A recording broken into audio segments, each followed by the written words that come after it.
Hey everybody, welcome back to my PrepTober. So I am preparing to do my first ever NaNoWriMo, and so I'm spending the month of October doing all the prep. So if you don't know what NaNoWriMo is, it is National Novel Writing Month, and during that month, the goal is to write 50,000 words. So October is often known as PrepTober to people who are in the novel writing community. So I'm spending basically the last week of the month doing some outlining for both a short story as well as a novel that I'm working on. And I am so excited to say that I just finished outlining my short story. So one, I thought that I was going to try to do two different short stories during NaNoWriMo, and I actually think that that is not a good idea. So the first short story that I have been working on outlining, I've been working on this story on and off for like the last like year and a half, right? So like I pretty much already had, the concept. I had a lot of it written already, but just really needed to like shore it up and really work on character development and the story development for it. But with the second short story that I was planning to work on, like I really barely have a concept. And so I think that I don't want to spend NaNoWriMo like playing around with something that I'm not that sure about. You hear the baby crying and like not crying, but cooing in the background. Instead, I rather spend this time working on stuff that I'm like sure about. So I'm basically going to get rid of the second short story and instead focus on one short story and one full length. So that means I'm planning for the short story to be about 7,000 words. So that basically means that if I spend 7,000 words doing the short story, I'll actually be able to do about 43,000 words on the novel. And I already have 20 pages of the novel written. So I should be able to get like pretty far through the novel, which I'm very excited about. So I just finished the outline for the short story. And I think it's coming together really well. Just checking on the baby. He's good. So I feel really, really good about like where it's gone. I feel like I was able to like make some like really swift decisions about the best way to like develop the storyline a little bit better and make some decisions about the characters because it was really important in that story for there to be like some underlying values that the story rests upon. So basically like, the premise of the story is like community and values and etc. And so I needed to like redo the story so that it worked. Which means that basically I need to spend the rest of this week working on the outline for the novel. So today is Tuesday. It's about 1 o'clock now. I spent the last probably hour and a half, 2 hours, like finishing up the outline for the short story. So basically I'll have like this evening today, as well as Wednesday, Thursday, Friday, Saturday, Sunday. So 5 days about to work on the outline for the novel. And I'm really hoping that I can get through it. So for the novel, I actually did kind of do like what would be considered an outline, or I guess like a scene sketch of it. So to apply for Tin House, you had to like basically explain the totality of what your story was going to be about. So I've already done that. There's basically like a one-sheeter that explains from like beginning to end what the story is going to be about. But however, I did make some like changes and adjustments about the story and how it will flow. Basically, over the last few days, like I haven't got a chance to write any of this down, but I've been thinking about it. And so that means I need to actually like go through the outline and figure out how this is all going to work. So the way I'm planning my outline for this long form novel is basically a chart. And so there's a section that has like whatever chapter it's going to be in. There's a section for like the scene name or the name of the scene. Then there's a timeline section because this story is probably only going to go about 40 hours or 72 hours in total because it has to be like a short timetable for the stakes to make the stakes high for this book. Then I have a section for the plot summary and then plot gaps to be addressed. And so I'm hoping that I'm able to like fill this out. So please join me on this journey of figuring this out. Okay, so I have officially finished plotting my short story. I'm so very excited that it's done. And so I'm moving over into my novel. So I'm kind of going to briefly touch on what things I'm going to be working on over the next, I would say like today and tomorrow on this novel. So basically I went back and looked to see how much I already had written. So far I have a word count of 10,455 words, which is approximately 40 pages. So my goal for NaNoWriMo for my novel is 43,000 words, which means that I should have a total of about 53,455 words for the novel. I think that my goal for this novel is gonna be, I'm just gonna call it 75,000 words. And so I actually have a little space here that I'll actually give my final word count at the end of NaNoWriMo as well. So we'll look forward to seeing what my actual numbers are.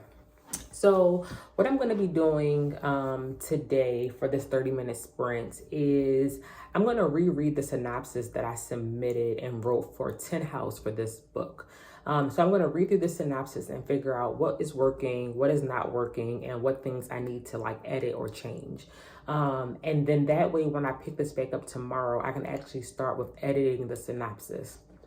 My goal after editing the synopsis is going to be to actually like plan out all of the pieces of the synopsis into the scene sheet that I was talking about earlier. So basically, what scene it is, what chapter does it belong to, what's going to happen there, and what plot gaps need to be addressed or filled after that.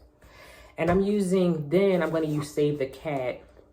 Well, I guess like while I'm doing that or before I do that, actually, I'm going to map out everything based on the Save the Cat structure. So some people seem to love this book. Some people seem to hate it. Either way, I'm going to be using it for NaNoWriMo this year. So basically, Save the Cat was previously, the original Save the Cat was a book about screenwriting.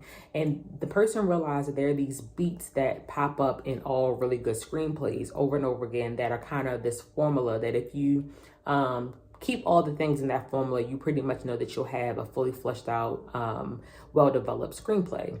So this woman, Jessica Brody, took that book and adapted it for novels.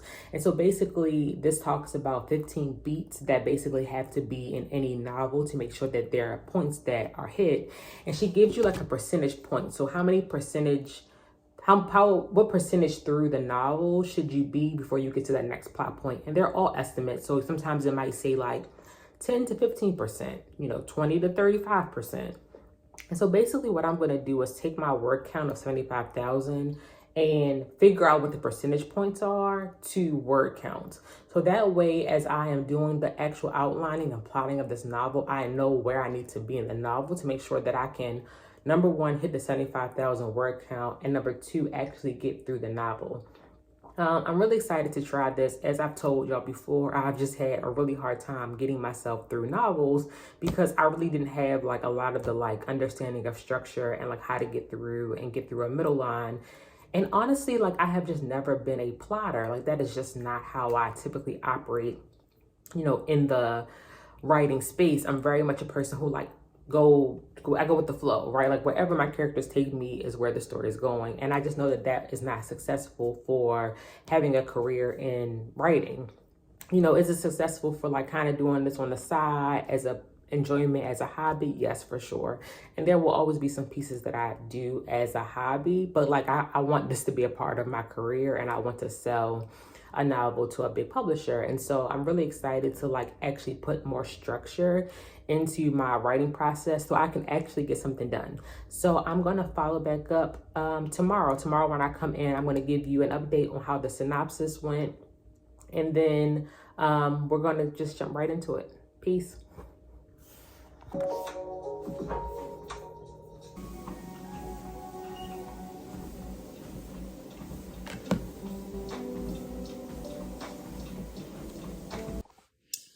Hey everybody, welcome back. This is the last day of PrepTober. So it is officially December 31st. It's Halloween and I am trying to finish up all of the planning and prepping to get ready for NaNoWriMo, which starts tomorrow. So what I've been working on over the last 3 or 4 days is the actual world building for my novel. And I'm sure you can hear my baby in the background cooing. So they will very much be a part of this video as well. So for the last few days, I've been going through this really nice world building template that I found to kind of think through some of the more specific things about my novel. So most of you know, I already have about 40 pages of my novel written, which means a lot of the world building I have discovered through writing, because I didn't do any pre-planning for this novel previously. I just basically started writing. And so as things came to my mind, or as I had to introduce certain elements or things or tell certain parts of the story, that's basically how I decided different things. But I never really like took the time to do some of the more intense thought ideation to figure out some of these things. So this template that I've been working on has been very, very useful. And so it basically breaks down the elements of world building into very specific sections and gives you a bunch of questions and prompts to answer. And so I'm kind of going to just go over a few of them. So basically it starts off with like the physical appearance, and this has to do with the actual setting of your story. So like, what's the weather? What's the terrain like? How does the weather or the terrain impact the story, and how people who live in this setting interact with the elements, and how does that impact the story as well? Also, you know, is it a small, dense area? What are the geographic borders? And then like, do those borders, you know, intersect with other borders, right? So like, are there wars because of like these border lines and things like that?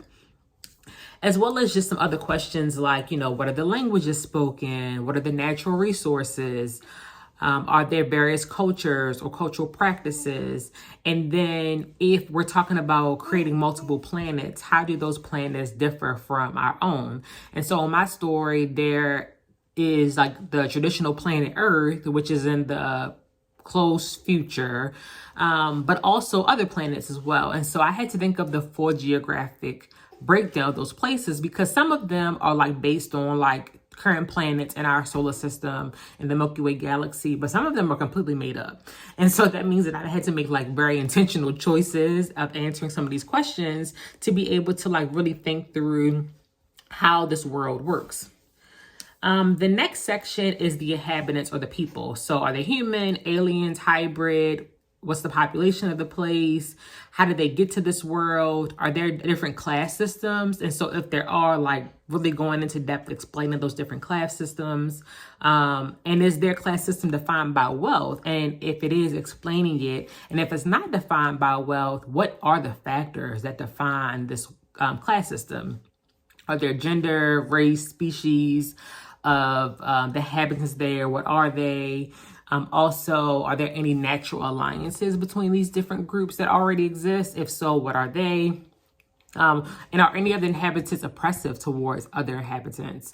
And what are the resources that these inhabitants have? Then there's the history. And so like for me, because some very specific things had to happen in this story that have already happened in the past. And so I had initially in the story, like picked a date for one of the characters of like when they started working, and the fact that like they're a grandmother. So that means that like they have the timeline of their children, and then the timeline of the main character, which is their grandchild. And I kind of was realizing that my dates were not really adding up correctly. So I had to actually create a graph that I'm working on today to kind of like redo the timeline and timetable. So like, when did very specific events in this person's life happen? And then how does that line up with like these larger, you know, decades, or like, you know, 2 or 3 decades of like chunks of time that are very important in my story and the world building system, to make sure that everything lines up, and so that my character could actually live in the timeline they're supposed to live in. And so you'll be surprised how difficult that is. And it also has made me have to rethink like how long I thought a period was, or like how long the impact of something could possibly be. But so some of the questions to consider in this section of history are like, who are the major rulers, the key events that took place during their reign? Did their reign change any of the government? What did the countries or the settlements arrive at the state? Oh, how did the countries or settlements arrive at the state they're currently in? Are there any historical events of note? Are there any religious or political histories that impact the plot? Any major environmental disasters that impact the plot? How have the people of the land been impacted by any of those major environmental disasters like famine, floods, plagues? Have there been wars? What nations have been at war in the past? What nations are still at war? And have there been any civil wars as well? And so like really thinking through some of those important elements in the world building. Then I have like societal rules. So like the political structure and a deep dive on the form, what characters are bending the rules as it suits and fits them. Are the rules just? Are they fair? And are the inhabitants punished by the society if they break these rules? Then there's religions and customs. So like what are the religious beliefs? Are there gods? Do they exist? Do they have a place of worship? Are there particular symbols that are revered? Are there rituals or customs related to the religion in this world? Are there any quarrels between different religions? Holidays? Do people work all week? How do families, marriages, and other relationships operate? How do people choose their partners? How do gender roles and how are they defined? Like tons and tons of questions that need to be answered. And so I will say your girl is definitely a pantser. Like I've never been a plotter. I've never been somebody who really took a second to think through like all of the elements in a novel, especially because I'm very new to like speculative fiction writing. So most of the stuff that I've done previously has been contemporary. So that means that I'm just dealing with the traditional elements of the world as it exists where I live in America. But because this story is set in the future, and because like there are elements that are completely different that no longer exist based on historical things, events that have happened, has completely just wreaked havoc on the world. And I realized I had an epiphany, y'all, and I realized that I needed a religious system because there's no way that my characters are dealing with the strife that they're dealing with without a group of folks who have, I think, found salvation in the fact that something new is coming and that there is an answer on the way. And so there's definitely not going to be any like grandiose prophecy or anything, but to think that there would not be like a group of highly religious people it wouldn't be true. Like we know how religions work. And so it's been really cool to actually think through how a religious system will work, who will be a part of it, who wouldn't. And so I'm actually using some elements of like real history to develop some of these pieces of the religious system as well. And so the thing I will say about this part and the world building is that it's taking forever, and not actually forever, but you know, I kind of read through some of these questions. There were still some that I left out and I did not touch on at all. And it is taking time to really think through some of these elements and make decisions and do research in real time. So for example, because it's a sci-fi story, there's a space element. And so I was like, I need to think through like, how does the space station work? What does it look like? I need to draw some inspiration. How big is it? How many people are possibly on it? And like a lot of the information is probably not going to be used in the book, right? Like I think the scenes that actually will include this spaceship will not be abundant. However, I need to know what it looks like and how it works to be able to even like get my characters there. And there are just a lot of decisions to be made. And sometimes I'm just like going with the flow. Like I'm just going to pick it, whatever happens. Like some of this is just going to be outside of my control. But it just makes for really interesting work.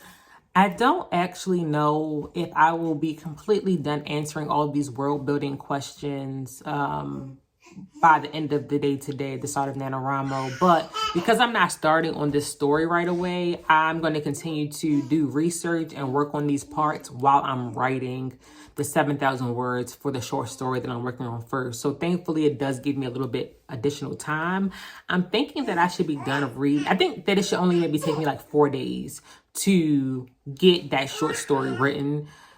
Because a lot of the elements of the story are already written. I need to switch some things up with the character. I need to develop some pieces and then follow the outline that I've already developed, but I think I can do that relatively quickly, and it shouldn't take me a really, really long time to do it. And so I'm going to spend basically all of my waking time during that time period trying to finish up some of these world building questions so that when it's time for me to get over to my novel, I am able to do so. The other piece is the outline. So I basically like have rewritten some parts, or not rewritten, but like made different decisions for certain parts of the story that are already written. And so what I think I'm going to do is basically not start the story from scratch, but basically like edit out in real time the things that need to change based on these changes. And so I'll be able to keep a lot of elements, but some will be changed.